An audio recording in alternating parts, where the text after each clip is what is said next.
നമസ്കാരം. നമുക്ക് ആരംഭിക്കാം. റെക്കോർഡിംഗ് കിട്ടുന്നു.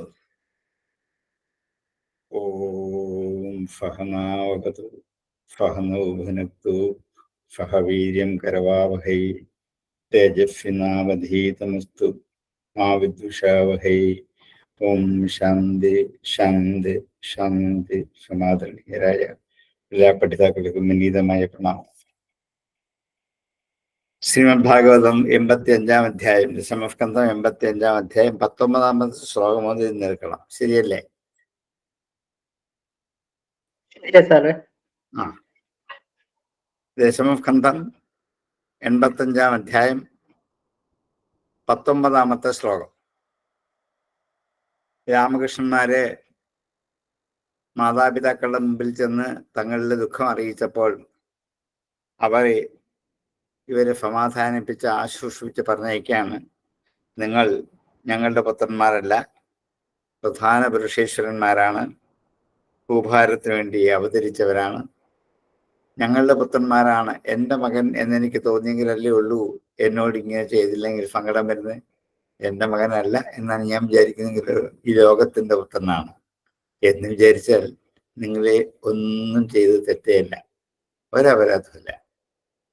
അത്ര വിശാലത ഒരു മാതൃഹൃദയത്തിന് ഉണ്ടാക്കിയെടുക്കാൻ സാധിച്ചു എന്നുള്ള അത്ഭുതമാണ്. തത്തേകതോസ്മരണമദ്യപധാരവിന്ദമാപന്ന സംസൃതി ഭയാപഹമാത്തബന്ധൂം ഏതാവതാലമലമിന്ദ്രിയലാലസേന മർത്യാത്മദത്വൈപരേ ഏതപത്യബുദ്ധീം തത്സ്തേ. അതുകൊണ്ട് അങ്ങയുടെ ഗതോസ്മി അരണ്യം അദ്യപദാരവിന്ദം. ഗതഃ അസ്മി, ഞാൻ പ്രാപിച്ചവനായിരിക്കുന്നു. അരണ്യം, ഗതോസ്മി അരണം എന്ന് വെച്ചാൽ ആശ്രയം, ശരണം. ശരണത്തിന് പകരമുള്ള മറ്റൊരു വാക്കാണ് അരണം, ആശ്രയം എന്നർത്ഥം. അദ്യ, ഇന്ന്. പദാരവിന്ദം, തേ പദാരവിന്ദം അദ്യ ശരണം ഗതഃ അസ്മി എന്ന് പറയുമ്പം പ്രോഫോർഡറിലായി, അന്വയമായി.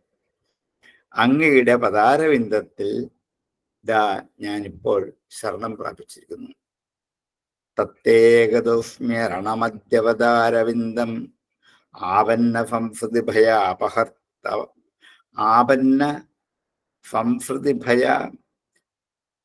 ഭയാപഹം ആർത്തബന്ധോ. ആപന്നമായ, വന്നു ചേർന്ന, സംസൃതി ഭയത്തിന്റെ ഇല്ലാതാക്കുന്ന ആർത്തബന്ധുവാണ് അങ്ങ്. ഇപ്പോൾ ഞങ്ങൾക്ക് വന്നു ചേർന്ന ഈ സംസാരബന്ധം, സംസാര ദുഃഖത്തെ നശിപ്പിക്കാൻ ഉള്ള ആർത്തന്മാരുടെ ബന്ധുവാണ് അങ്ങ്. ഏതാവതാ അലം, അലം ഇന്ദ്രിയലാലസേന. ഏതാവത അലം, ഇത്രയൊക്കെ മതി, ധാരാളമായി. ഏതൊരു മാതാപിതാക്കൾക്ക് മക്കളോട് പറയാൻ പറ്റും? ജനിച്ചന്ന് വേർപിരിഞ്ഞു പോയ മകനോടാ പറയുന്നത്, ഇത്രയൊക്കെ മതിയിടൂ, പൊക്കോളൂ, ഒരു കുഴപ്പമില്ല. എന്തൊരു മനസ്സാണ്! ഇതാണ് ഭാരതത്തിന്റെ മാതൃശക്തിയുടെ ബലം, അവിടെയാണ്. ഏതാവതാലം, ഇത്രയൊക്കെ മതി. ഒരമ്മയ്ക്കും ഒരിക്കലും തോന്നില്ല പോരാ പോരാ പോരാ പോരാ പോരാ, മക്കൾ ചെയ്യുന്ന ഒന്നും പോരാ പോരാ പോരാ എന്ന് തോന്നിക്കൊണ്ടിരിക്കുന്നു. ഈ ദുരയാണ്. ഇവരെ കണ്ടു പഠിക്കേണ്ടത് ഇവരെയാണ്. ജനിച്ചന്ന് വേർപിരിഞ്ഞ മക്കളാണ്. ഇപ്പൊ വന്ന് കാണുമ്പോൾ അവരോട് പറയുകയാണ്, ഏതാവത അലം, ഇത്രയൊക്കെ മതി. ഇന്ദ്രിയലാലസേന മർത്യാത്മദത്വൈപരേ യത് അപത്യബുദ്ധി.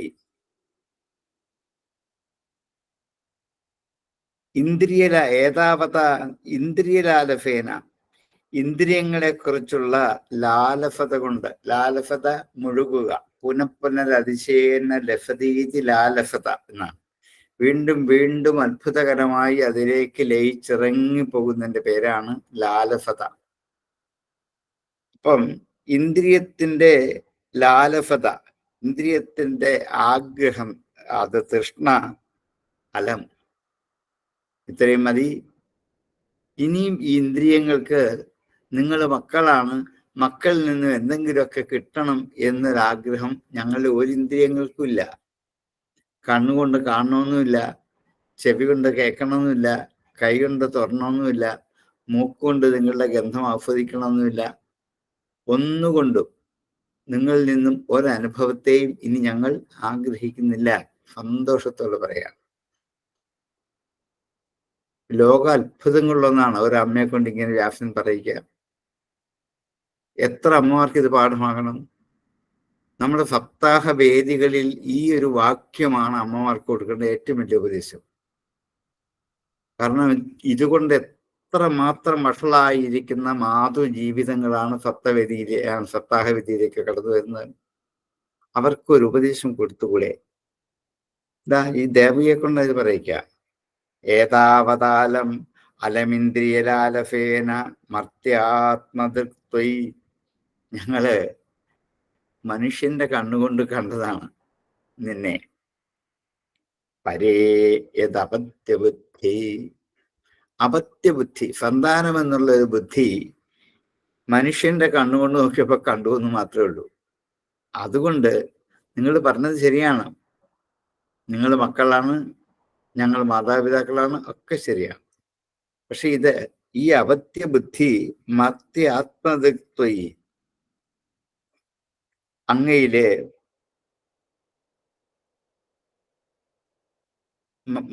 മനുഷ്യരുടെ ആത്മദൃക്ക് നശ്വരമാണ്. അത് എന്നും നിലനിൽക്കുന്നതല്ല. അപ്പത്തിലെ ഓരോ മനുഷ്യർക്കും തങ്ങളുടെ ദേഹത്തിലെ ആത്മാവാണെന്നുള്ള ഒരു കാഴ്ച, ഇന്ദ്രിയലാലസതയെക്കുറിച്ചുള്ള ഒരു തൃഷ്ണ, ഇതൊക്കെ മതിയായി. മഹാഭാഗ്യവാനായി നീ എന്തിനാണ് ക്ലേശിക്കുന്നത് എന്ന് ഒരു ശങ്കയ്ക്ക് പരിഹാരമാണ്. മകൻ പറഞ്ഞില്ലേ, ഞങ്ങൾ ക്ലേശിക്കുന്നു, ഞങ്ങൾക്ക് പ്രായശ്ചിത്തം ചെയ്താലും മതിയാവാത്ത തെറ്റാ ചെയ്തിരിക്കുന്നു, എന്തിന് ഖേദിക്കുന്നു നിങ്ങൾ? ധീരബന്ധുവാണ് നിങ്ങൾ, ദുഃഖിക്കുന്നവർക്കൊക്കെ ബന്ധുവാണ്. ഓരോ മനുഷ്യരുടെയും ജനന മരണ ഭയത്തെ ഇല്ലാതാക്കാൻ കെൽപ്പുള്ളവരാണ് നിങ്ങൾ. എല്ലാവർക്കും ആനന്ദം കൊടുക്കുന്നവരാണ് നിങ്ങൾ. ആ ആനന്ദം ഞങ്ങൾക്ക് തന്നിട്ടുണ്ട്. ഞങ്ങൾക്ക് മാത്രം ദുഃഖം തരിക, ബാക്കിയുള്ളവർക്ക് ആനന്ദം കൊടുക്കുക. നമ്മുടെ മക്കളെ കുറിച്ച് നമുക്ക് അങ്ങനെ വിചാരം. എന്നോട് മാത്രമാണ് ദേഷ്യം, വിരോധം, ശത്രുത, മറ്റുള്ളവരുടെ ഇടയ്ക്ക് നല്ല പുത്രനാണ്. ഒക്കെ നമ്മുടെ മനസ്സിൽ വരുന്ന വിചാരങ്ങളുടെ തള്ളിക്കയറ്റങ്ങളാണ്. അപ്പൊ ഇന്ദ്രിയങ്ങളെ തൃപ്തിപ്പെടുത്താൻ വേണ്ടി എത്രത്തോളം പരിശ്രമം നടത്തി ഈ ജീവിതത്തിൽ ഒക്കെ മതി. ഇനി അങ്ങനെ ചിന്തയില്ല. ഇന്ദ്രിയങ്ങളിൽ നിന്ന് മനസ്സിനെ പിൻവലിക്കുന്നത് കൊണ്ട് മാത്രമേ ആത്മസ്വരൂപനായ അങ്ങയെ പുത്രഭാവത്തിൽ കാണാതെ ഈശ്വരഭാവത്തിൽ കാണാൻ പറ്റുള്ളൂ. അങ്ങനെ ഉറച്ചുപോയ ഈ ദൃഢമായി ഉറച്ച ഈ പുത്രഭാവത്തെ എന്തിനിങ്ങനെ വെച്ച് പുലർത്തുന്നു? നശിച്ചു പോകുന്നതാണ് ഈ ശരീരം. അതിൽ ഞാൻ ആത്മാവെന്ന് അഭിമാനിക്കുന്ന കൊണ്ടാണ് ഈ ആത്മബന്ധം വെച്ച് പുലർത്തുന്നത്. അല്ലെങ്കിൽ ഇതിനാവശ്യമില്ല. അതുകൊണ്ട് ഇന്ദ്രിയങ്ങളെ കുറിച്ചുള്ള ഈ ആഗ്രഹം, തൃഷ്ണ, ലാലസത അധപ്പതിപ്പിക്കല്ലാതെ പരമാർത്ഥ ജ്ഞാനത്തിലേക്ക് എത്തിക്കില്ല. അതുകൊണ്ട് ഈ മോഹത്തെ അപ്പുറത്ത് കിടക്കാൻ ഉപകരിക്കുന്ന പരമാർത്ഥബോധം ഉണ്ടാവാൻ അങ്ങയുടെ പാദങ്ങളെ ഞങ്ങളിതാ ശരണം പ്രാപിക്കുന്നു എന്ന് ദേവകി വസുദേവന്മാർ ഭഗവാന്റെ പാദങ്ങളെ തത്തേ ഗതോസ്മി അരണം അദ്യപദാരവിന്ദം, അദ്യപദാരവിന്ദ മരണം ഗതോസ്മി. ഇന്ന് ഈ പദാരവിന്ദത്തെ ഞങ്ങളിതാ ശരണമായി പ്രാപിച്ചിരിക്കുന്നു. ഞങ്ങൾക്കിത് മാത്രമേ ഉള്ളൂ ആശ്രയം, മറ്റൊന്നും ഞങ്ങൾക്ക് ആശ്രയമായി ലഭിക്കുന്നില്ല. അതുകൊണ്ട് ഈ ഭഗവത് പാദങ്ങളെ ആശ്രയിച്ച് ഞങ്ങൾ കഴിഞ്ഞു കൂടിക്കോളാം. പുത്രഭാവനയൊക്കെ കൽപ്പിതല്ലേ, ശാശ്വതമല്ലല്ലോ. നമ്മൾ തന്നെ പുത്രനാണെങ്കിൽ പോലും ശത്രുവായിട്ട് കാണാറില്ലേ? ഉണ്ട്. ദേഷ്യപ്പെടും, വഴക്ക് പറയും, തല്ലും, അടിക്കും, കൊല്ലുക വരെ ചെയ്യും. അപ്പം ഈ ഭാവന ശാശ്വതമല്ല. അതുകൊണ്ട് അങ്ങ് ഇപ്പോൾ ഞങ്ങളുടെ മുമ്പിൽ ഈ അഭിനയിച്ചു കാണിച്ച ഈ നാട്യം സാർത്ഥകമായി ഞങ്ങൾക്ക് ശരിക്കും മനസ്സിലായി അങ്ങ് പരമാർത്ഥ സ്വരൂപനായ ഈശ്വരനാണെന്ന്. അതുകൊണ്ട് ഞങ്ങളുടെ ഭോഗലാലസത മതി, അങ്ങയെക്കുറിച്ചുള്ള മകനാണെന്നുള്ള ചിന്തയും മതി. ഇതൊക്കെ ഞങ്ങൾ മാറ്റുകയാണ്. അങ്ങേ ഈശ്വര സ്വരൂപനായിട്ട് മാത്രം ഞങ്ങൾക്ക് കാണാൻ കഴിയുകയാണ്. ഇന്ന് ഒരു മാതാവ് പറയുന്ന ഏറ്റവും വലിയ സുന്ദരമായ വാക്കുകൾ. ഇത് എന്ത് ഭംഗിയായിട്ട് വ്യാസൻ നമ്മുടെ മുമ്പിൽ അവതരിപ്പിച്ചു.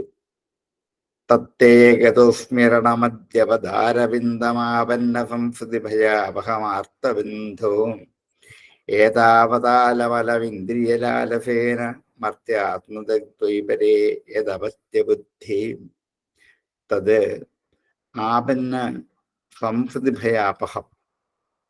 അതാണ് ഈ ആപത്തിൽ അകപ്പെട്ടവർക്കാണ് സംസാര ഭയം ഉണ്ടായിക്കൊണ്ടേയിരിക്കുന്നത്. ഞങ്ങൾ ഇപ്പോഴും ഈ ആപത്തിലേക്ക് അകപ്പെട്ടില്ല, രക്ഷപ്പെടുകയാണ്. തത്തേകതുസ്മരണമദ്യപദാരവിന്ദമാപന്ന സംസ്കൃതി ഭയാപഹമാർത്തബിന്ധോ ഏതാവതാലം അലമിന്ദ്രിയലാലസ. രണ്ടലമുണ്ട് അവിടെ. നിങ്ങൾ നോക്കുമ്പോൾ താല, മല, മിന്ദ്രിയ എന്നൊക്കെ ലാല ഒക്കെ ഒത്തിരി ലാകാളം. പക്ഷെ ഇതൊക്കെ കോമയിട്ട് നന്നായിട്ട് വായിക്കാൻ തന്നെ പഠിക്കണം. ഏതാവതാലമലമിന്ദ്രിയലാലസേനം മർത്യാത്മതത്വൈപരേ യദപത്യബുദ്ധിം തത്തേകതുസ്മരണമദ്യപദാരവിന്ദമാപന്ന സംസ്കൃതി ഭയാപഹമർത്തബിന്ധോ ഏതാവതാലമലമിന്ദ്രിയലാലസേന മർത്യാത്മതത്വൈപരേ യദപത്യബുദ്ധിം. ശ്രുതിഗൃഹേ നനു ജഗാദ ഭവാനജോ നൗ സംജജ്ഞ ഇത്യനുയുഗം നിജധർമ്മഗുപ്ത്യൈ നാനാതനൂർഗഗനവദ് വിധതജ്ജഹാഫി കോവേദഭുംന ഉരുകായ വിഭൂതിമായം. ശ്രുതിഗൃഹേ, പ്രസവമുറിയിൽ വെച്ച് അന്ന് കണ്ടതാണ്. ശ്രുതിഗൃഹേ നനു അല്ലേ, ജഗാദ പറഞ്ഞു, ഭവാൻ അജ ആ ശ്രുതിഗൃഹത്തിൽ വെച്ച് അങ്ങ് പറഞ്ഞുവല്ലോ. എന്താണ് പറഞ്ഞത്? ജന്മരഹിതനായ അങ്ങ് ഞങ്ങളോട് പറഞ്ഞുവല്ലോ. നൗ ഞങ്ങളോട്. ശ്രുതിഗൃഹേ അജോ ഭവാൻ നൗ ജഗാദ നനു ഞങ്ങളോട് പറഞ്ഞല്ലോ. എന്തു പറഞ്ഞു? സംജജ്ഞയുഗം, ഓരോ യുഗം തോറും ഞാനിങ്ങനെ ജനിക്കുന്നു എന്ന്. സംജജ്ഞേ ജനിക്കുന്നു, അനുയുഗം ഇതി ഓരോ യുഗത്തിലും ഞാൻ. അതല്ലേ ഗീതയും പറഞ്ഞത്? ധർമ്മ സംരക്ഷണാർത്ഥം ഞാൻ യുഗം തോറും അവതരിക്കും എന്ന് ഗീത പറഞ്ഞു. അതന്നെയല്ലേ സംജജ്ഞയുഗം നിജധർമ്മഗുപ്തേ. എന്തിനാണ്? തൻ്റെ ധർമ്മത്തെ രക്ഷിക്കാൻ വേണ്ടി, ഗുപ്തേ രക്ഷിക്കാൻ വേണ്ടി. നിജധർമ്മഗുപ്തേ, തൻ്റെ ധർമ്മത്തെ രക്ഷിക്കാൻ വേണ്ടി. യഥാ യഥാ ഹി ധർമ്മസ്യ ഭവതി ഭാരത അഭ്യുത്ഥാനമധർമ്മസ്യ തദാത്മാനം സൃജാമ്യഹം. അത് തന്നെ എന്ന് അന്ന് ആ പ്രസവമുറിയിൽ വെച്ച് പ്രസവിച്ചു പറഞ്ഞ് ഞങ്ങളോട് പറഞ്ഞല്ലേ, ഞാൻ ഇങ്ങനെ അവതരിച്ചതാണെന്ന്. നാനാതനൂം ഗഗനവത് വിദധജ്ജഹാഫീം. നാനാതനൂഹു പലവിധ ശരീരങ്ങളെ, ഗഗനവത് ആകാശം പോലെ, വിദധത് ധരിക്കുന്നവനായിട്ട്, ജഹാഫി ഉപേക്ഷിക്കുന്നു. എത്ര എത്ര ശരീരങ്ങൾ അങ്ങ് സ്വീകരിക്കുന്നു, അതെല്ലാം എന്ത് ചെയ്യുന്നു? ഉപേക്ഷിക്കുകയും ചെയ്യുന്നു. എത്ര ശരീരങ്ങൾ സ്വീകരിച്ചു, ആ ഒരു ശരീരവും അങ്ങ് കൊണ്ട് നടക്കുന്നില്ല. ആകാശം പോലെ, ആകാശം അങ്ങനെയാണ്, എല്ലാ വസ്തുക്കളെയും സ്വീകരിക്കും, പക്ഷെ ഒന്നും കൊണ്ട് നടക്കില്ല. അപ്പൊ കളഞ്ഞിട്ട് അടുത്തതിന് പോകും, കളഞ്ഞിട്ട് അടുത്തതിന് പോകും. ആകാശം സർവത്ര നിറഞ്ഞു നിൽക്കുകയാണ്. ആർക്കും ഇല്ലാത്ത അവകാശമുണ്ട്. പക്ഷേ നമ്മൾ പറയും ഈ മുറി എൻ്റേതാണെന്ന്. കാരണം ഈ മുറിക്കകത്തുള്ള ആകാശം എൻ്റേതാണെന്ന് നമ്മൾ പറയും, ആകാശം പറയില്ല. കാരണം ആകാശത്തെ സംബന്ധിച്ച് ഇതൊരു വിഷയമേ അല്ല. എത്രായിരം മുറികൾ, ഫ്ലാറ്റുകൾ വന്നാലും, എത്രായിരം സ്ഥലങ്ങൾ വന്നാലും ഇതൊക്കെ ഇവിടെ എല്ലാവർക്കും വേണ്ടി ഉള്ളതാണ്. ഈ ഒരു മുറിയോടും ആർക്ക് ബന്ധമില്ല? ആകാശത്തിന് ബന്ധമില്ല. പക്ഷെ നമ്മൾ എന്ത് ചെയ്യും? ആകാശവുമായി ബന്ധിച്ചുകൊണ്ടാണ് ഇരിക്കുന്നത്. എത്ര സുന്ദരമായിട്ടാണ് ഇവരെ കൊണ്ട് ഈ വേദാന്ത തത്വം പറയിക്കുന്നത്. ഞാനെന്ന് തന്നെയുള്ള ആ ഒരു ഭാവം ഇവിടെ എന്താ പരിഹരിക്കണം.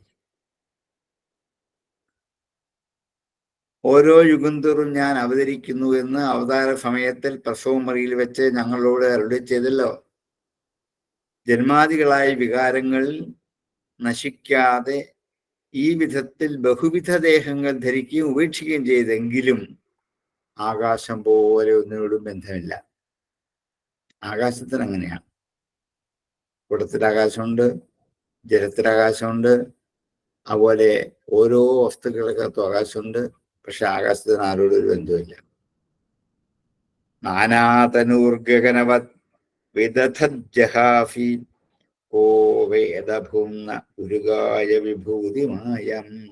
ഹേ ഉരുകായ, വീണ്ടും വീണ്ടും കീർത്തിക്കപ്പെടുന്നവനായ ഭഗവൻ, അങ്ങയുടെ ഭൂമാവായ അങ്ങയുടെ ഭൂമ്നഹ വിഭൂതിമായാം, അങ്ങയുടെ ഐശ്വര്യത്തിന്റെ ഈ മായ കോവേദ, ആർക്കറിയാം? ആർക്കും അറിയാൻ പറ്റില്ല. ഐശ്വര്യരൂപമായ മായയുടെ യാഥാർത്ഥ്യം ആർക്കും അറിയാൻ പറ്റില്ല. അതുകൊണ്ട് ഞങ്ങൾക്കും അത്രേ അറിയുള്ളൂ. ഞങ്ങൾ മായാബന്ധിതരാണ്. പക്ഷേ അങ്ങയുടെ പുത്രനായതുകൊണ്ട്, അല്ല അങ്ങ് പുത്രനായി ജനിച്ചത് കൊണ്ട് അന്ന് ഞങ്ങളോട് നേരിട്ട് പറയുകയും ചെയ്തുവല്ലോ. ഇതുകൊണ്ട് ഞങ്ങൾക്കിത് ബോധ്യായി. അന്ന് തന്നെ പറഞ്ഞു, യാത്ര പറഞ്ഞു പോയതാണ്. ഞാൻ നിങ്ങളുടെ പുത്രനായിട്ടൊന്നും വാസ്തവത്തിൽ അവതരിച്ചല്ല. ഭൂഭാരം തീർക്കാൻ വേണ്ടി ഞാൻ അവതരിച്ചതാണ്. ഓരോ യുഗങ്ങൾ തോറും ധർമ്മത്തെ രക്ഷിക്കാൻ ഞാൻ അവതരിക്കും.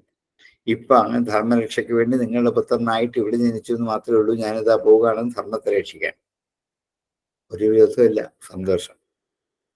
ഭൂതീഗൃഹേ നനുജഗാത ഭവാനജോ നൗ സംജജ്ഞയിത്യനുയുഗം നിജധർമ്മഗുപ്തൈ നാനാതനൂർഗഗനവദ് വിദധജ്ജഹാഫി കോവേദഭൂമ്ന ഉരുകായ വിഭൂതിമായം.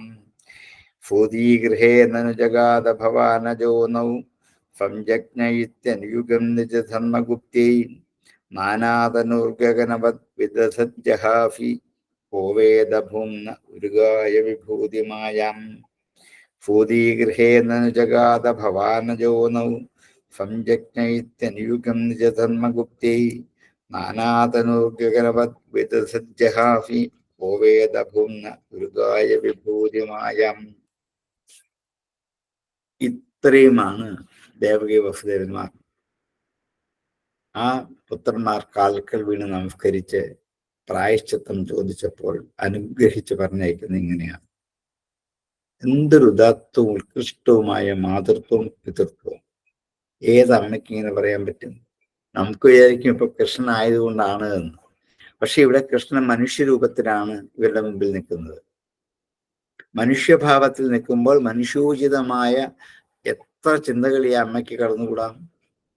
ഇതിനൊക്കെ അതിജീവിച്ചവളാണ് ഈ അമ്മ. ആ അതിജീവിക്കലാണ് മാതൃത്വം. അത് ഓരോ അമ്മമാരും കൈവരിക്കണം. ആ കുടുംബം എത്ര ശാന്തമാകും, എത്ര സമാധാനപരമാകും. മാതൃത്വം വഷളായാൽ കുടുംബം നശിക്കും. മാതൃത്വം ശാന്തമായാൽ കുടുംബം നന്നാവുകയും ചെയ്യും. ഇവിടെ പല ഉദാഹരണങ്ങളിൽ കൂടി വ്യാസൻ ഈ ഒരു തത്വം നമ്മളെ ബോധ്യപ്പെടുത്തുകയാണ്. സാറേ, ശരിക്കും ദേവകി വസുദേവന്മാരുടെ ആ ഔന്നത്യം, പ്രത്യേകിച്ച് ദേവകിയുടെ ആ ഔന്നത്യം ഈ ഭാഗത്ത് മാത്രമാണെന്ന് തോന്നുന്നു. അതെത്ര ഭംഗിയായിട്ട് അവതരിച്ചത്.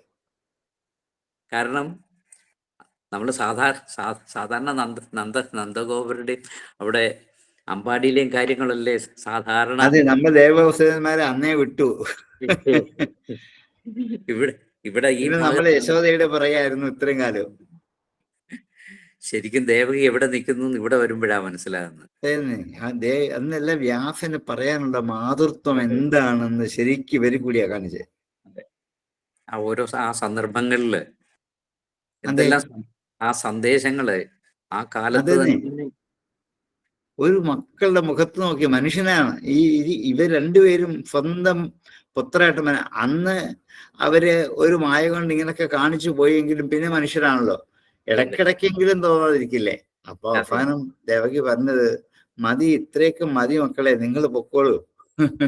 ഏതച്ഛനും അമ്മയൊക്കെ ഇതേമാതിരി പറയുന്നത് അതെ, ചിന്തിക്കുന്നു. ഏതമ്മയ്ക്ക് ഇങ്ങനെ പറയാൻ പറ്റും മക്കളോട്? ഇതൊക്കെ വാസ്തവം നമ്മൾ കണ്ടുപിടിക്കണം. കണ്ടുപിടിച്ചാൽ അവരെ സ്വതന്ത്രമായിട്ട് നമുക്ക് വിട്ടുകൊണ്ട് അവരവരുടെ വഴിക്ക് തന്നെ പൊക്കട്ടെ. മതിയായി മക്കളെ, നിങ്ങളൊക്കെ ധാരാളം ചെയ്തിട്ടുണ്ട്, ഇത്രയൊക്കെ മതി, നിങ്ങൾ ധൈര്യമായിട്ട് പൊക്കോളൂ എന്ന് പറയാനുള്ള ഒരു തൻ്റെ ഇടം വാസ്തവത്തിൽ ഭാഗവതത്തിൽ നിന്ന് എനിക്ക് കിട്ടുള്ളൂ. വേറെ ഒരിടത്തും ഇത്രയും പറഞ്ഞു കേട്ടിട്ടില്ല. അല്ല, ഇത്രയും ഉത്കൃഷ്ടങ്ങളായിട്ടുള്ള ആ വിവരണങ്ങളൊക്കെ, ആ വർണ്ണന,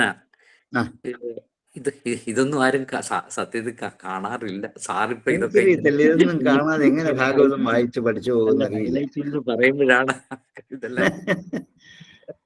ആ 2-3 ശ്ലോകം മാത്രം മതി. അതെ അതെ അതെ.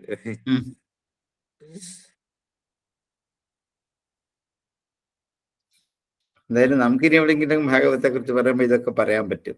അല്ല, ഇതൊക്കെ ഇതിനകത്ത് ഉണ്ടെന്നെങ്കിലും നമുക്ക് അത്രയും ഭാഗം ഒരു ചെറിയ ഒരൈറ്റം പോലെ എഴുതി വെച്ചാൽ ഏറ്റവും നന്നായി. എല്ലാവർക്കും കൊടുക്കണം ഇത്. അല്ല, ശരിക്കും കാരണം ആ അവിടെ ആ പ്രസവം കഴിഞ്ഞു കഴിഞ്ഞാൽ പിന്നെ ദേവിയെ കുറിച്ച് കാര്യമായിട്ടൊന്നും അങ്ങനെ എവിടെയും പരാമർശിക്കപ്പെട്ട് അങ്ങനെ കേൾക്കാറുമില്ല. എങ്ങുമില്ല, എത്ര കാലങ്ങളായിട്ടില്ല, എവിടെയാണെന്ന് പോലും അറിയത്തില്ല. ഭാഗവതത്തിന്റെ ഈ ഭാഗത്ത് വന്നപ്പോഴല്ലേ, ഇവിടെ വന്നപ്പോഴാണ് അവർ ഏത് നിലയിൽ എത്തിയിരിക്കുന്നു ആത്മീയമായിട്ട് എന്നുള്ളതിന്റെ, ലൗകികമായിട്ടും ആത്മീയമായിട്ടും എവിടെ എത്തി എന്നുള്ളതിന്റെ ഇവിടെ വരുമ്പോഴാണ് മനസ്സിലാവുന്നത്. അതെ, അത് നമുക്ക് ശരിക്കും മനസ്സിലാകുന്ന ഇവിടെ വെച്ചാണ്.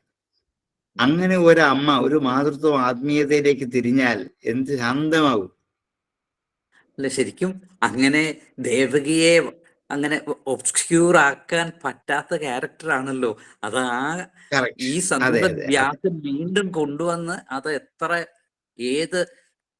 എത്ര ഔന്നത്യത്തിൽ ആ ഹിമാലയ പർവ്വതത്തിന്റെ കൊടുമുടിയിൽ എത്തിച്ചാണ് ഇവിടെ വെച്ച് ഈ പറയിപ്പിക്കുന്നത്. ഇത്രയും നാള് സീനിൽ ഇല്ലാതിരുന്നിട്ട്.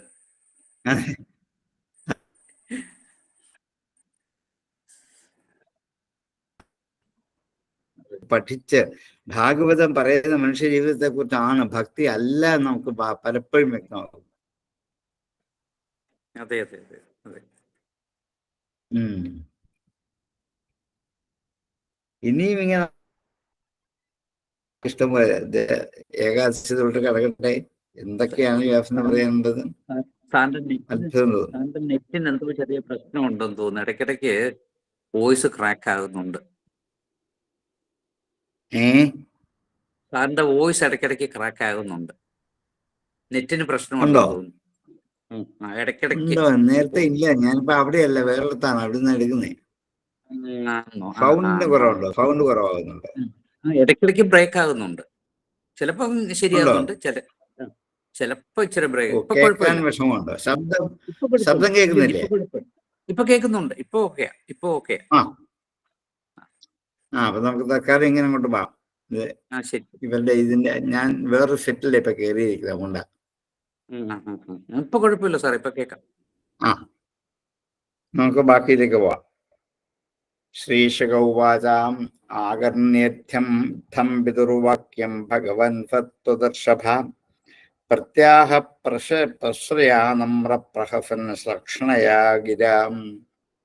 ആകർണ്യൈത്ഥം ഇങ്ങനെ കേട്ടിട്ട്, പിതുഹു വാക്യം, ഇങ്ങനെ പിതുഹു എന്ന് വെച്ചാൽ മാതാപിതുഹു, അച്ഛനമ്മമാരുടെ വാക്യം കേട്ടിട്ട് ഭഗവാൻ സത്വദർശഭ, സാത്വതന്മാരിൽ വെച്ച് ഋഷഭനായ,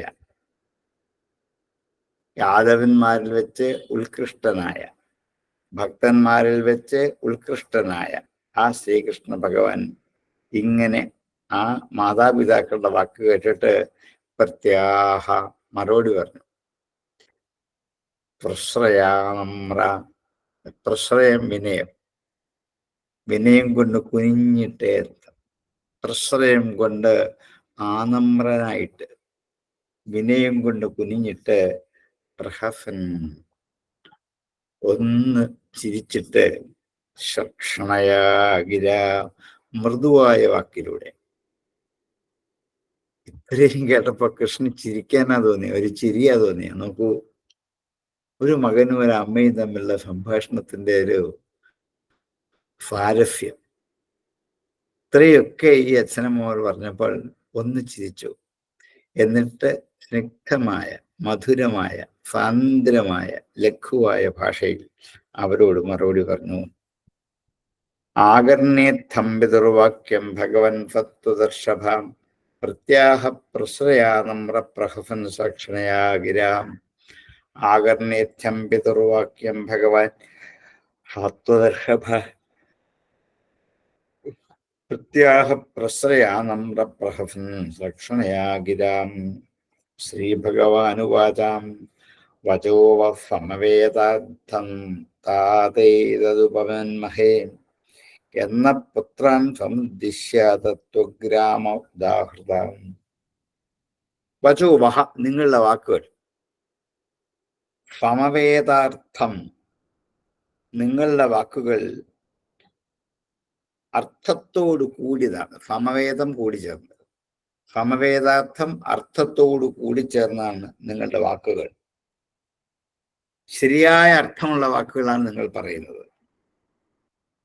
താത ഏതത് ഉപമന്മഹേ, ഹേ താത, അല്ലയോ പിതാവേ, ഏതത്, ഇതിനെ, ഉപമന്മഹേ, ഞങ്ങൾ വിചാരിക്കുന്നു. ഉപമന്മഹേ, മന്മഹേ മനനം ചെയ്യുന്നു, വിചാരിക്കുന്നു. ഉപമന്മഹേ, ഞങ്ങൾ വാക്കോടൊപ്പം തന്നെ അർത്ഥത്തെക്കുറിച്ചും കൂടി വിചാരണ ചെയ്യുന്നു. കേട്ട് ചെവി കൂടി പോയതല്ല, നിങ്ങൾ പറഞ്ഞ ഓരോ വാക്കുകളും ഞങ്ങൾ മനനം ചെയ്ത്, ധാരണ ചെയ്ത് ഉറപ്പിച്ചിരിക്കുന്നു ഇപ്പോൾ. വചോവ സമവേദാർത്ഥം താതേതതുപമന്മഹേ, താത ഏതത് ഉപമന്മഹേ, താതേതതുപമന്മഹേ. യത് നഹ, എന്ന, യാതെന്നാണോ, നഹ പുത്രാൻ സമുദ്ദിശ്യ തത്വഗ്രാമ ഉദാഹൃത, പുത്രന്മാരായ ഞങ്ങളെ ഉദ്ദേശിച്ചു. നഹ പുത്രാൻ സമുദ്ദിശ്യ, പുത്രന്മാരായ ഞങ്ങളെ ഉദ്ദേശിച്ചിട്ട്, തത്വഗ്രാമ ഉദാഹൃത, തത്വസമൂഹത്തെ ഉദാഹരിച്ചല്ലോ. ഗ്രാമത്തിന് സമൂഹം, കൂട്ടം നിർത്തും. തത്വഗ്രാമം, തത്വസമൂഹത്തെ ഉദാഹൃത, ഉദാഹരിച്ചിരിക്കുന്നു. ഇപ്പൊ നിങ്ങളുടെ വാക്ക് സാർത്ഥകമാണ്, അർത്ഥത്തോടുകൂടിയ വാക്കാണ്. അത് ഞങ്ങൾക്ക് ശരിക്കും ഉൾക്കൊള്ളാൻ കഴിയും. ഞങ്ങൾ പുത്രന്മാരെ ഉദ്ദേശിച്ചത് നിങ്ങൾ പറഞ്ഞ ഈ ലോക തത്വം ഒരു ഉദാഹരണമായി തന്നെ എന്നും നിലനിൽക്കും. എന്താ കൃഷ്ണൻ തന്നെ പറയാം, ഭഗവാൻ സർട്ടിഫൈ ചെയ്തു. ഭഗവാൻ സർട്ടിഫൈ ചെയ്തു. തീർച്ചയായിട്ടും ഉറപ്പിച്ചു, സർട്ടിഫൈ ചെയ്തു. തത്വഗ്രാമ ഉദാഹൃത, അതിനാണ് ചിരിച്ചത്. അപ്പൊ എൻ്റെ അച്ഛനമ്മമാർക്ക് ഇത്ര വലിയ തത്വജ്ഞാനികളായിട്ട് ലോകത്തിന് ഉപദേശം കൊടുക്കാൻ കഴിഞ്ഞു എന്നുള്ളതിൽ ഞങ്ങൾ ചരിതാർത്ഥരാണ് പുത്രന്മാർ. കൃഷ്ണനാണിത് പറയാം. വചോപമവേദാർത്ഥം താതേതതുപമന്മഹേ എന്ന പുത്രാൻ സമുദ്ദിശ്യ തത്വഗ്രാമ ഉദാഹൃതാം. വചോപമവേദാർത്ഥം താതേതതുപമന്മഹേ എന്ന പുത്രാൻ സമുദ്ദിശ്യ തത്വഗ്രാമ ഉദാഹൃതാം. അഹം യൂയമഭാവാര്യ ഇമേ ച ദ്വാരകൗകസാം സർവേപ്യേവം യദുശ്രേഷ്ഠ വിംശ്യാഹ സചരാചരം. അഹം യൂയം, നിങ്ങള്, അഭൗ ആര്യ, ഈ ജ്യേഷ്ഠൻ, ഇമേച്ച ദ്വാരകൗകഫ, ഈ നിൽക്കുന്ന ദ്വാരകാവാസികൾ, സർവേപി ഏവം, എല്ലാവരും ഇങ്ങനെ തന്നെ, ഹേ യദുശ്രേഷ്ഠ, വിമർശ്യാഹഫചരാചരം. ചരാചരങ്ങളായിരിക്കുന്ന എല്ലാവരും ഇത് വിമർശിക്കപ്പെടാൻ യോഗ്യമാണ്. ഈ വാക്ക് നോക്കൂ, ഒരു അനുഗ്രഹം കൊടുക്കുകയാണ്. ഇത് എനിക്ക് മാത്രമല്ല, എൻ്റെ ജ്യേഷ്ഠന് മാത്രമല്ല, ഇവിടെ കൂടിയിരിക്കുന്നവരെ ഉദ്ദേശിച്ച് മാത്രമല്ല, ദ്വാരകാ നിവാസികളെ മാത്രമല്ല, എല്ലാവർക്കും ഇത് വിമർശിക്കാൻ പറ്റിയതാണ്, വിചാരണ ചെയ്യാൻ പറ്റിയതാണ്. വിമർശിക്കുക എന്ന് വെച്ചാൽ ഇന്നത്തെ അർത്ഥമല്ല, വിചാരണ ചെയ്യുക. എല്ലാവർക്കും വിചാരണ ചെയ്യാൻ പറ്റിയ വാക്കാണ് ഈ പറഞ്ഞത്. വിചാരിച്ചോളൂ, ഇപ്പോഴിത് ലോകോപദേശമായി. രാധാകൃഷ്ണൻ കൂടി സമ്മതിച്ചു. എന്നെ ഉദ്ദേശിച്ച് മാത്രമല്ല, ഞങ്ങൾ 2 മക്കളുടെ ഉദ്ദേശിച്ച് മാത്രമല്ല ഈ പറഞ്ഞത്, ലോകത്തിന് ഉദ്ദേശിച്ചിട്ടാണ് ഇത്. ഞങ്ങൾക്ക് ഇപ്പൊ സ്പഷ്ടമായിരിക്കുന്നു ഇത്. ഈ ഉപദേശം യാദവന്മാർക്കും സർവേപി, ലോകത്തിലുള്ള എല്ലാവർക്കും ഇത് ഉപകാരപ്രദമാകട്ടെ എന്ന് ഈ വാക്കുകളെ ഭഗവാൻ അതിമനോഹരമായി ആസ്വദിച്ച് ആചരിച്ച് പ്രചരിപ്പിക്കുകയാണ് ചെയ്തത്. അഹം യൂയമഫാവാര്യ ഇമേ ദ്വാരകൗകഫാം സർവേപ്യേവം വിദുശ്രേഷ്ഠ വിമർശ്യാചരാചരം. അഹം യൂയമഫാവാര്യ ഇമേ ദ്വാരകൗകഫാം സർവേപ്യേവം വിദുശ്രേഷ്ഠ വിമർശ്യാചരാചരം. ആത്മാ ഹ്യേകസ്വയം ജ്യോതിർ നിത്യമന്യോ നിർഗുണോ ഗുണൈഃ ആത്മസൃഷ്ടൈസ്തത്കൃതേഷു ഭൂതേഷു ബഹുധേയതേ. ആത്മാ ഹി ഏകഃ, ആത്മാവ് ഒന്ന് തന്നെയാണ്. സ്വയം ജ്യോതി, തന്നെത്താൻ പ്രകാശിപ്പിക്കുന്നതാണ്. നിത്യഃ, നിത്യനാണ്. അന്യഃ നിർഗുണഃ ഗുണൈഃ, ഗുണങ്ങളാൽ ഗുണസംബന്ധമില്ലാത്തവനാണ്, നിർഗുണനാണ്, നാശരഹിതനാണ്. ആത്മസൃഷ്ടൈഃ തത്കൃതേഷു, തന്നെത്താൻ ഉണ്ടാക്കപ്പെട്ട സമസ്ത ഗുണങ്ങളാൽ അന്യനും അനിത്യനും അവരാൽ ഉണ്ടായിക്കപ്പെട്ട ഭൂതങ്ങളിലും പല പ്രകാരത്തിൽ അങ്ങ് പ്രാപിക്കപ്പെടുന്നു. ആത്മസൃഷ്ടൈഃ തത്കൃതേഷു ഭൂതേഷു ബഹുധാ ഈയത്തെ ബഹുധേയത്തെ. ബഹുധാ, പല പ്രകാരത്തിൽ, ഈയത്തെ പ്രാപിക്കുന്നു, എത്തിച്ചേരുന്നു എന്നർത്ഥം. ഇവ കൃഷ്ണൻ പറയുന്ന ഈശ്വരനെ കുറിച്ചാണ്. ഈശ്വരൻ ആത്മസ്വരൂപനാണ്, ഒറ്റൊരാളേ ഉള്ളൂ, രണ്ടില്ല. ആ ഈശ്വരൻ തന്നെത്താൻ പ്രകാശിക്കുന്നതാണ്, സ്വയം പ്രകാശകനാണ്, നിത്യനാണ്, നിർഗുണനാണ്. മറ്റുള്ള ഗുണങ്ങളെ കൊണ്ട് താൻ സൃഷ്ടിച്ചിരിക്കുന്നതായ സകല വസ്തുക്കളിലും അവർ സൃഷ്ടിച്ച വസ്തുക്കളിലും പരപ്രകാരത്തിൽ കാണപ്പെടും. ആത്മാവെന്നേ ഉള്ളൂ.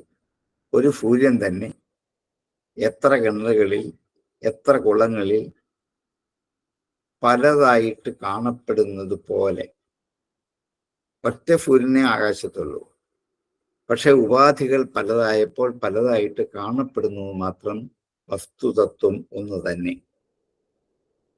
ഇതാണ് ശരിക്കും നമ്മൾ ഭാഗവതത്തിനെ പഠിക്കേണ്ടത്.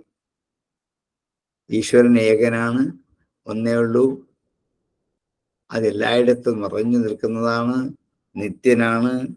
ആത്മാ ഹ്യേകഃ സ്വയം ജ്യോതിഃ നിത്യഃ അന്യഃ നിർഗുണഃ ഗുണൈഃ ആത്മസൃഷ്ടൈഃ തത്കൃതേഷു ഭൂതേഷു ബഹുധേയതേ. നാശമുള്ളവനെ പോലെ കാണപ്പെടും. എന്തുകൊണ്ടാണ്? ഗുണബന്ധമുള്ളത് കൊണ്ട്.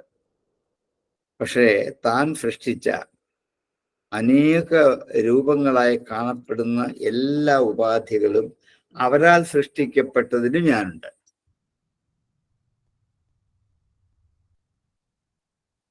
അപ്പൊ ഭഗവാൻ നേരിട്ട് സൃഷ്ടിച്ചല്ല, അതിൽ നിന്നുണ്ടായ വസ്തുക്കളിലൊക്കെ ഞാൻ തന്നെ നിലനിൽപ്പുണ്ട് എന്ന്, നമ്മുടെ ആത്മതത്വം എന്താണ് എന്ന്, ഈശ്വരതത്വം എന്താണ് എന്ന് ഭഗവാൻ ഒന്നുകൂടി വ്യക്തമാക്കി കൊടുത്തു. അവർക്ക് വേണ്ടിയല്ല, നമ്മൾക്ക് വേണ്ടി.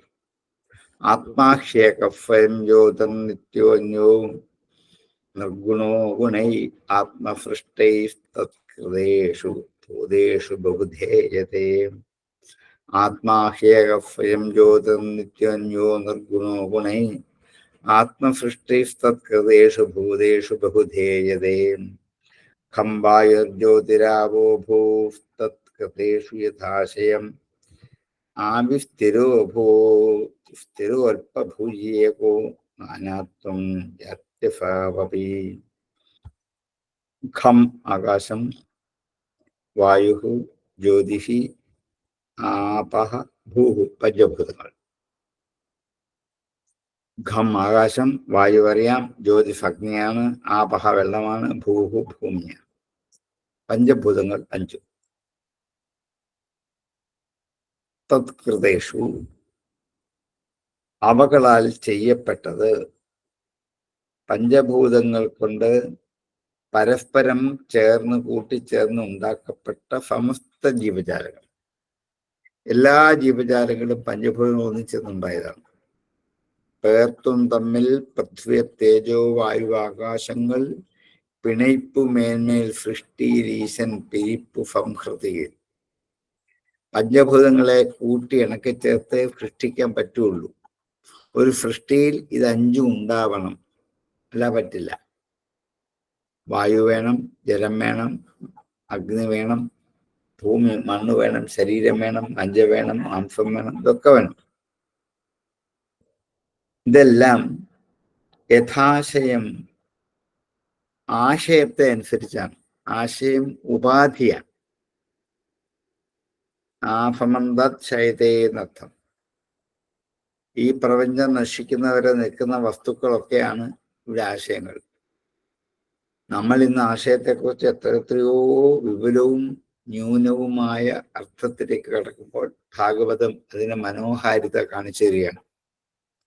ആഫമന്താത് ശയത്തെ, അങ്ങുവരെയും കിടക്കുന്നത് ഈ പദാർത്ഥങ്ങളുമായിട്ടുള്ള സംബന്ധമാണ് അന്തിമ നിമിഷം വരെ നമ്മളെ വിട്ടുപോവാതെ നിലനിൽക്കുന്നത്. അതുകൊണ്ട് ആവിസ്ഥിരോ അല്പഭൂയേകോ നാനാത്വം യാത്യഭാവപി. ആവിഹി തിരോ അല്പഭൂരി പ്രത്യക്ഷം. ആവിസ്ഥിരോ അല്പഭൂഹു ഏകോ നാനാത്വം യാതി അഭാവപി. ആവിഹി ആവിഷ്കരിക്കപ്പെട്ടത്, കണ്ണുകൊണ്ട് കാണാൻ പറ്റുന്ന പ്രത്യക്ഷം. കണ്ണല്ല, ഇന്ദ്രിയം കൊണ്ട് കാണാൻ പറ്റുന്നത് ആവിഷ്. തിരോ എന്ന് വെച്ചാൽ മറയുന്നത്, തിരോഭവിക്കുന്നത്. ആവിസ്ഥിരോ അല്പം അറിയാം, ഭൂഹു ധാരാളം, ഭൂരി ധാരാളം, ഏകഹ ഒന്ന്, നാനാത്വം പലത്, യാതി അഫൗ അപി യാത്യഫാവപി. ഏകനായ ആത്മാവ് എങ്ങനെ ബഹുവായി കാണപ്പെടുന്നു എന്ന് വിവരിക്കാൻ പോയതാണ്. ആകാശമുണ്ട്, വായുവുണ്ട്, അഗ്നിയുണ്ട്, ജലമുണ്ട്, പൃഥ്വിയുണ്ട്. ഈ പഞ്ചഭൂതങ്ങളെ കൊണ്ട് സൃഷ്ടിച്ചതാണ് ജഗത്ത്.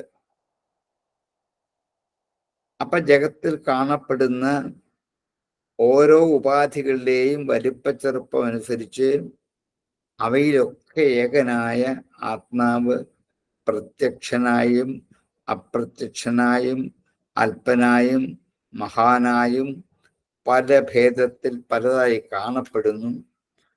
അല്ലാതെ സ്വയമേവ ആത്മാവിന് നാനാത്വം ഇല്ല. ആനയിലും ഉറുമ്പിലും കാണപ്പെടുന്ന ആത്മാവ് ഒന്ന് തന്നെയാണ്.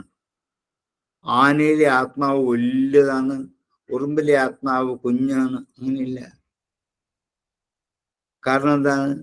ആനയ്ക്കും ഉറുമ്പിനുമുള്ള അവരവരുടേതായ ആത്മബലത്തിന്റെ ശക്തി, ശാരീരികമല്ല, ആത്മബലത്തിന്റെ ശക്തി ഈ ഈശ്വരൻ ഇരിക്കുന്ന കൊണ്ട് തന്നെയാണ്. ഉറുമ്പിൻ്റെ അകത്ത് എനിക്ക് ഇരിക്കാൻ സ്ഥലമില്ല, തീരെ കുഞ്ഞാണ്, അതുകൊണ്ട് എൻ്റെ ശക്തി തീരെ കുറഞ്ഞു പോകും എന്ന് വിചാരിക്കാൻ പറ്റില്ല. അതുകൊണ്ടാ എന്നെ എന്തൊക്കെയില്ല, ആവിഹി തിരു അല്പ ഭൂയി ഏകഹ നാനാത്വം. ഇത്രയും വാക്കാണത്. അതൊന്ന് പിരിച്ച് മനസ്സിലാക്കി പഠിച്ചു തന്നെ പോകണം. എന്നിട്ട് ഒന്നിച്ച് കൂട്ടിച്ചേർത്ത് വായിച്ചോളൂ. വായിക്കുമ്പോൾ ഒന്നിച്ച് വാർത്ത് വായിച്ചോളൂ, കുഴപ്പമൊന്നുമില്ല. ആവിസ്ഥിരോ അല്പഭൂരി ഏകോ നാനാത്വം യത്ഭാവി. ഒരു കുഴപ്പമില്ല, വായിക്കാം. എന്തൊക്കെയാണെന്ന് ആർക്കും അറിയില്ല. ആവിഹി ആവിഷ്കരിക്കുക, പ്രത്യക്ഷപ്പെടുക. തിരോഹോ തിരോഭവിക്കുക, ഇല്ലാതാവുക. അല്പമായിരിക്കുക, ചെറുതായിരിക്കുക. ഭൂരിയായിരിക്കുക, വലുതായിരിക്കുക. ഒന്നായിരിക്കുക, പലതായിരിക്കുക. ഇതെല്ലാം ഒരാൾ തന്നെയാണ്. ഒരാൾ തന്നെയാണ് ചെറിയ ഉറുമ്പിലും ഈച്ചയിലും അമീബിയയിലും ചെറിയ രോഗാണുക്കൾക്കകത്ത് പോലും കാണപ്പെടുന്നത് ഒരാൾ തന്നെയാണ്. അത് തന്നെയാണ് ആനയിലും കുതിരയിലും പശുവിലും രാക്ഷസനിലും ഒക്കെ കാണപ്പെടുന്നതും അത് തന്നെയാണ്. നാനാത്വം യാതി അഫാമപി. നാനാത്വത്തെ പ്രാപിക്കുകയാണ്, പലതായി തീരലാണ്. ഒന്നേ ഉള്ളൂ, പക്ഷെ എന്ത് ചെയ്യുന്നു? പലതായിത്തീരുന്നു.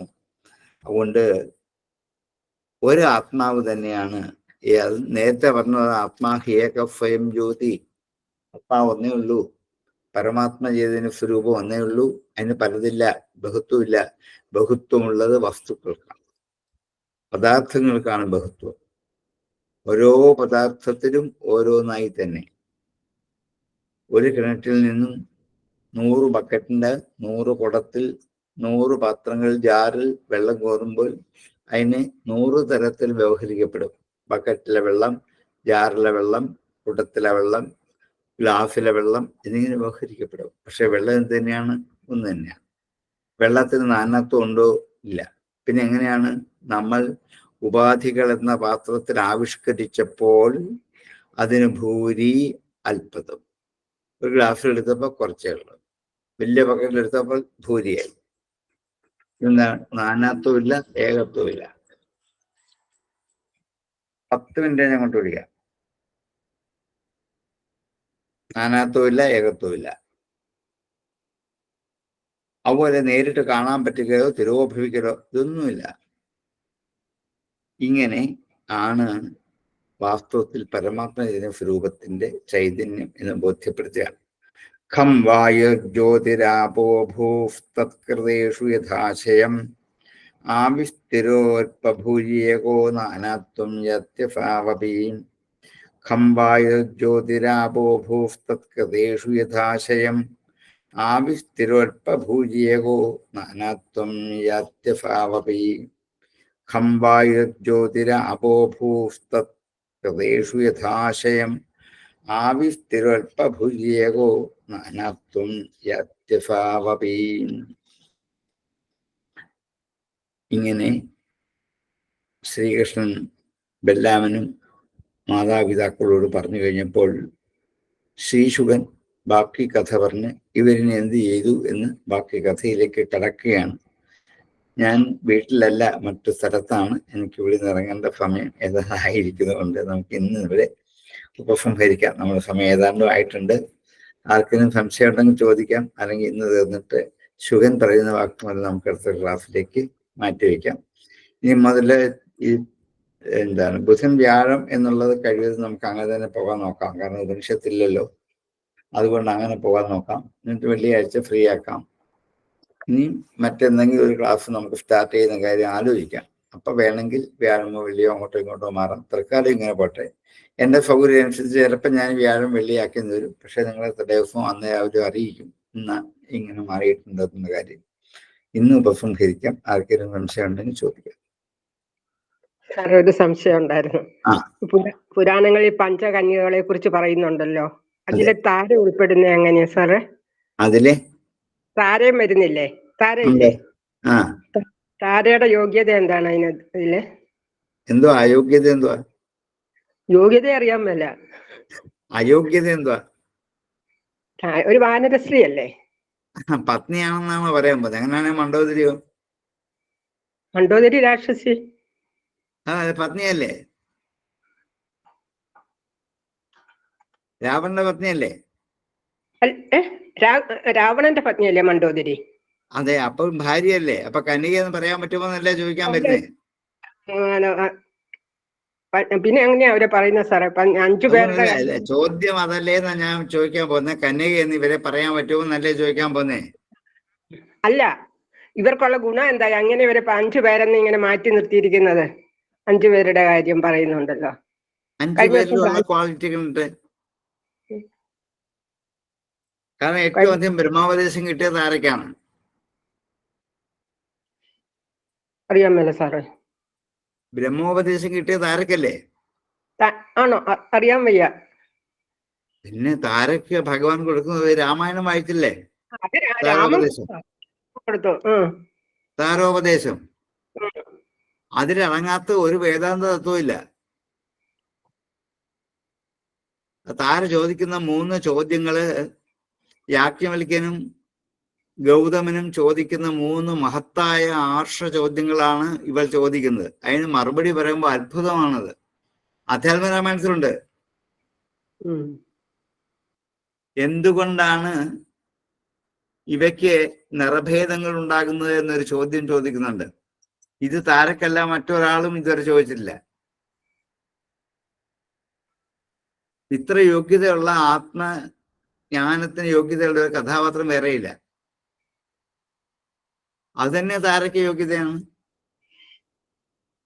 പിന്നെ കന്യയും വ്യത്യാസമാണ്. ഇവരാരും നിങ്ങളുടെ ഭാഷയിൽ കന്യകമാരല്ല, വിവാഹം കഴിച്ച് മക്കളുള്ളവരാണ്. അവരെ കന്യ എന്ന് വിളിക്കാൻ പറ്റുമോ എന്നാണ് നിങ്ങളുടെ മറ്റൊരു ചോദ്യം. അതെ, കാരണം ഇവിടെ കന്യ എന്ന വാക്കാ ഉപയോഗിച്ച്, കന്യക എന്ന വാക്കല്ല. കന്യയും കന്യകയും 2ആണ്. കന്യക എന്ന് വെച്ചാൽ അവിവാഹിതയായ സ്ത്രീയാണ്. കന്യ അതല്ല, ശ്രേഷ്ഠ എന്ന് മാത്രമേ ഉള്ളൂ. അപ്പൊ പഞ്ചകന്യ എന്ന് വെച്ചാൽ ശ്രേഷ്ഠകളായ 5 സ്ത്രീരത്നങ്ങൾ എന്ന് മാത്രമേ ഉള്ളൂ. അവിടെ കന്യകയുമായിട്ട് യാതൊരു ബന്ധവുമില്ല. കന്യയും കന്യകയും 2 വാക്കാണ്. Okay sir. അപ്പം കുന്തി എഴുതിപ്പെടുകയല്ലേ സാറേ? കുന്തിക്ക് ഇല്ല, കുന്തിക്ക് ഈ ഉപദേശങ്ങളൊന്നും കിട്ടിയിട്ടില്ലല്ലോ. കുന്തി പ്രാർത്ഥന മാത്രമേ ഉള്ളൂ കുന്തിക്ക് അല്ലേ? ഭഗവാനോട് ഉപദേശങ്ങളൊന്നും ഞാൻ കിട്ടിയിട്ടില്ല. ഇതേപോലത്തെ ചോദ്യങ്ങളോ ഉപദേശങ്ങളോ കിട്ടിയിട്ടില്ല. ഒത്തിരി കഷ്ടത അനുഭവിച്ചു, ശരിയാണ്. അങ്ങനെ ചില ഉപദേശങ്ങൾ കിട്ടിയനുസരിച്ച് മാത്രം പഞ്ചകന്യ എന്ന് പറഞ്ഞതേ ഉള്ളൂ. അത് പഞ്ചകന്യ എന്നുള്ളത് ഒരു ആചാര്യന്റെ അഭിപ്രായത്തിൽ പറഞ്ഞത് മാത്രമേ ഋഷിമാരാരും പറഞ്ഞിട്ടില്ല. അടുത്ത കാലത്ത് ഉണ്ടാക്കിയെടുത്ത ഒരു വാചകമാണ് ഈ പഞ്ചകന്യ. പഞ്ചകന്യ സ്മരേ നിത്യം എന്നുള്ളത് വളരെ പഴയതല്ല. അടുത്ത കാലത്ത് ആരോ ആചാര്യന്മാരുണ്ടാക്കി വെച്ചതാണ്. അയാളുടെ അഭിപ്രായത്തിൽ 5 ഉള്ളൂ. 5 അല്ല, 10, 15, 20 നമുക്ക് വേണമെങ്കിൽ ഇനിയും ഉണ്ടാക്കാം. അതുകൊണ്ട് ഇത് ഒരു അടിസ്ഥാനപരമായ പ്രമാണമല്ല ഈ പഞ്ചകന്യ എന്നുള്ളത്. കിട്ടിയോ? സാറേ, താങ്ക്സ് ഒത്തിരി. ധാരണയും കൊണ്ടിരിക്കണ്ടല്ലോ ഒത്തിരി.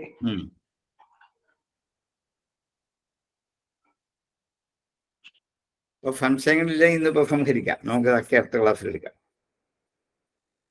ഓം പൂർണ്ണമദ പൂർണ്ണമിദം പൂർണ്ണാത് പൂർണ്ണമുദച്യതേ പൂർണ്ണസ്യ പൂർണ്ണമാദായ പൂർണ്ണമേവാവശിഷ്യതേ. ഓം ശാന്തി ശാന്തി ശാന്തി. നമസ്കാരം. നമസ്കാരം. നമസ്കാരം സാർ.